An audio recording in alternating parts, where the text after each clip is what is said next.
Okay, तो इसके connections उसी तरह कीजिए जैसे सर्किट डायग्राम में दिखाए गए हैं। और कुछ बातें बताना चाहता हूँ वो ये है कि मोटर का वेट और बैटरी का वेट सही तरीके से मेंटेन करके इसका जो सेंटर ऑफ ग्रेविटी है वो बीच में रखें। दूसरी बात, इसकी जो एलईडीज़ हैं, जो वाइट एलईडी है और जो पीछे वाला ग्रीन एलईडी है, वो उसे सीरीज़ में कनेक्शन मत कीजिए, उसका पैरेलल कनेक्शन कीजिए, क्योंकि आपने सीरीज़ में कनेक्शन किया तो वोल्टेज ड्रॉप की वजह से उसकी ब्राइटनेस कम हो जाएगी, वो अच्छा नहीं दिखेगा। और तीसरी बात, सही प्रॉपर व्हील्स यूज़ कीजिए, क्योंकि अगर ये थोड़े से भी इधर उधर हुए तो कार जो है वो थोड़ी सी हिलती हुई नज़र आएगी जब ये चलती है।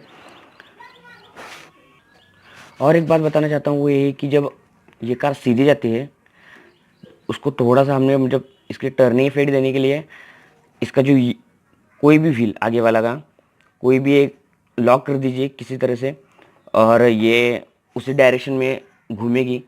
अगर आप लेफ़्ट को घुमाना चाहते हो तो लेफ़्ट साइड का जो है वो व्हील जाम कर दीजिए, वो इस तरह से घूमेगी। और आपको राइट वाला चाहिए तो राइट वाला व्हील पैक कीजिए, वो राइट में ऐसे ऐसे घूमेगी। इसका वीडियो मैंने बनाया है।